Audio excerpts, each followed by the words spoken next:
it's a big day today for the implementation of the Continental Free Trade Agreement, and Secretary General of the AfCFTA Secretariat, Kelly Many, has urged all private sector players to take an interest in making the trade deal achievable. The ambitious trade pact has taken effect after the official launch today. We'll have an update on that ceremony. Meantime, Mr. Mene has said the launch has assured that even though there may be difficulties at the early stages, the agreement will benefit all member countries that have ratified the agreement. It took Europe over 50 years to reach the level of industrial development, the level of integration of the market, the level of the depth of their macroeconomic policy and as a region. It's going to take a long time for Africa to get to the point of one single market. But we've got to start somewhere. We've got to start integrating the market in Africa somewhere. We've got to start breaking down the barriers to trade and investment on the African continent. We've got to start somewhere. I don't believe that we should despair and say, well, it's too difficult, or that we should say it can never be done. I think we've got to try. We owe it to future generations. We owe it to people of this great country. We owe it to the visionary Kwame Nkrumah, who was actually the intellectual founding father of an integrated Africa. So I understand when people say, are we going to see benefits? As an owner of a small medium enterprise, am I going to see benefits? Well, we want to take you next to the official launch of the Continental Free Trade Agreement, where moments ago, President Akufo-Addo gave this address. Today is a very happy day for Mother Africa, and I'm grateful to Almighty God for the opportunity to be a part of this landmark historic event, the commencement of trading of the African Continental Free Trade Area. In August last year, I handed over a state-of-the-art office building to the African Union Commission to serve as the head office of the Secretariat of the AfCFTA. This constituted a very significant implementation milestone in the operationalization of the AfCFTA, following the AU's extraordinary summit held in the Republic of Niger on 7th July 2019, where Ghana was honored by her peers with the privilege of hosting the Secretariat.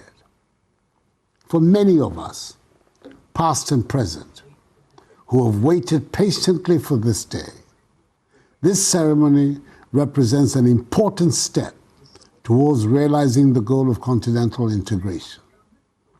The manifestation of that enduring dream of the founding fathers of our union to create an economically integrated and sustainable continent capable of ending our dependency on foreign assistance and eradicating poverty by harnessing our considerable resources, human and natural, begins today.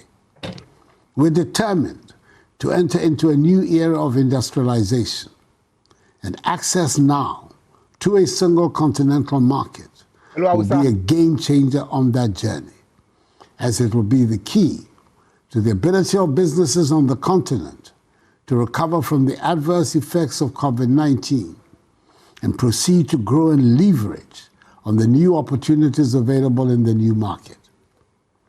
Trading amongst ourselves will be duty-free and quota-free, and with a market of some 1.2 billion people and a combined GDP of some 3 trillion United States dollars, the AfCFTA will boost into African trade, stimulate investment and innovation, diversify exports, improve food security, foster structural transformation, enhance economic growth, and above all, provide jobs for the youth, as well as fresh impetus for African entrepreneurs.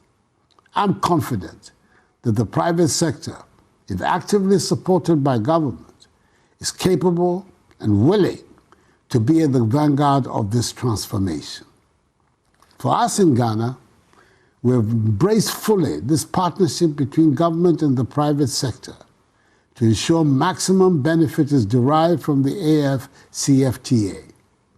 Indeed, a series of public sensitization forums across all 16 regions of the country have been organized to update the private sector on the implementation of AfCFTA protocols, the operational requirements for effective trading in the market, and preparations for the start of trading. Public education will be intensified further after the start of trading.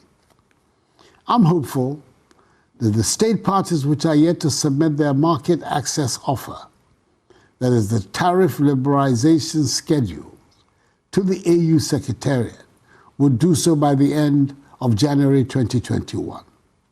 This will ensure full access to AfCFTA trading by all state parties. In addition, all outstanding issues related to the various AfCFTA operational instruments, which were launched at the 2019 AU Extraordinary Summit, should be finalized and made operational by the end of March 2021. These include the online platform for tariff negotiations, the Africa Trade Observatory, ATO, the digital payment and settlement systems, the online mechanism for reporting and monitoring of non-tariff barriers, the mobile application for AfCFTA business activities, the Mansa repository platform to serve as a centralized database for customer due diligence, and the $1 billion United States AfCFTA adjustment facility to manage the adverse effects of revenue losses for selected countries. These instruments address potential challenges to effective trading and are critical in easing business transactions and trading under the single continental market framework. As recommended by the AfCFTA champion, the President of the Republic of Niger, His Excellency Mahamadou Issoufou, there is the expectation that by the end of March 2021, the AfCFTA unit operating out of the AU Commission in Addis Ababa will be moved to Accra to ensure the consolidation of all AfCFTA-related activities under the AfCFTA Secretariat. I commend highly our experts, ambassadors, and ministers of trade, the AfCFTA Secretariat, and the AU Commission for the quality of work accomplished thus far, which has enabled the implementation of the AfCFTA to proceed. We should not relent in our efforts in concluding all outstanding issues in the Phase 1 negotiations to guarantee full implementation of the AfCFTA protocols by June 2021. In particular, I want to thank the AfCFTA champion, President Mahamadou Issoufou of the Republic of Niger, President Alpha Condé of the Republic of Guinea, President Paul Kagame of the Republic of Rwanda, President Abdel Fattah al-Sisi of the Arab Republic of Egypt, and the current AU chair, President Matamela Cyril Ramaphosa of the Republic of South Africa, for championing strongly the process of implementation on all our behalves. To the AU Commission, I appeal to them to fast-track the ongoing recruitment of staff for the AfCFTA Secretariat, to enable the Secretariat to discharge its responsibilities efficiently and smoothly.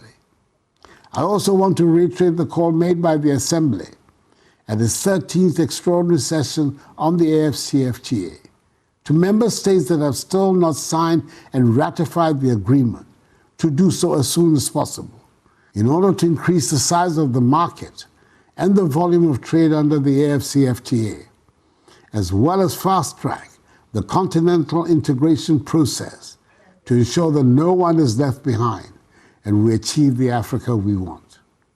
There is a new Africa emerging with a sense of urgency and purpose and an aspiration to become self-reliant and move the continent to a situation of self-sufficiency, progress, and prosperity. In this regard, I assure this gathering of Ghana's unwavering commitment and dedication to the agenda of continental integration. We must succeed together and do so resoundingly for the benefit of current and future generations. I wish you a very prosperous and productive new year, a new dawn of trading and investment across Africa for Africans has just begun. May God bless Mother Africa and us all. And thank you for your attention. And that was President Akufo-Addo addressing the launch of the Continental Free Trade Agreement moments ago. That, of course, was a virtual ceremony. Joining me from the Joy Business Newsroom is my colleague, Eben Sabute, who has been following the ceremony the whole of this morning. And Eben, we've been hearing from the President of Ghana. There were other heads of state. What did they say as well? Okay, so let me take it from the chairperson of the African Union, President Cyril Ramaphosa, who was talking about the fact that despite COVID being a disruptive element for the deal, it has been a good year for Africa as a whole.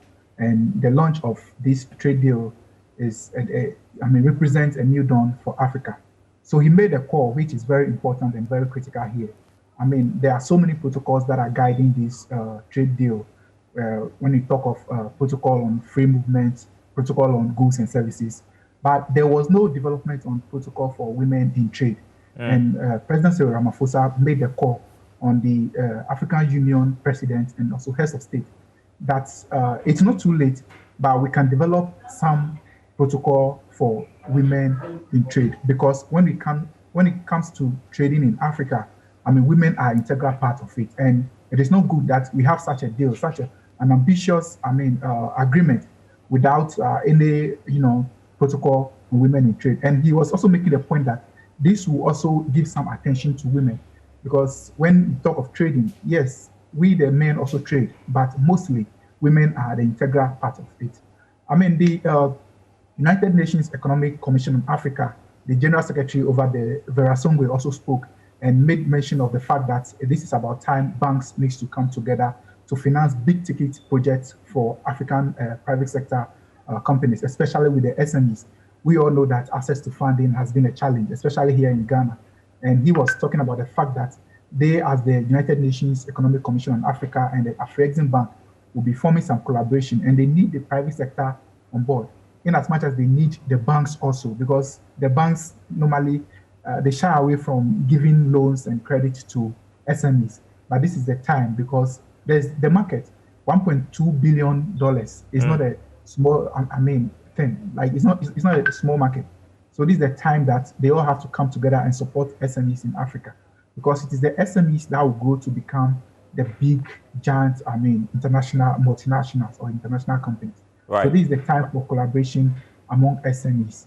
Then comes in the AfCFTA Bank also made mention of the fact that there's going to be the creation of some $40 billion fund for member nations. So if Ghana could be able to justify that it has been able to put in all the policies and trading is ongoing successfully, we can access part of that fund to, help us or support our initiatives. So these are some of the highlights from the virtual opening or official start of trading.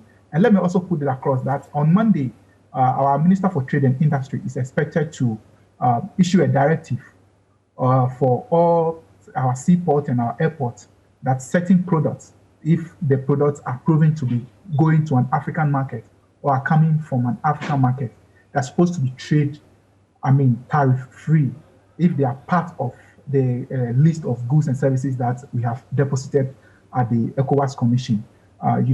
We are depositing this per blocks. So the ECOWAS Commission deposited its list of products and services that will be included into the Continental Free Trade Area. The East African Community also deposited theirs, same as the SACU, that's the South African Customs Union, also deposited theirs. So if you find a particular good, or for instance, you are trading in a fabric, and you can prove that this fabric is coming from Ghana, and it is going to Cote d'Ivoire or Nigeria, you are not going to pay any tariff on it. So the Trade Minister is expected to do that on Monday, and I'm sure, our viewers and our listeners will be on standby to get further details about that particular development. Darryl. All right. Eben Sabute, thanks very much for that update. We appreciate it.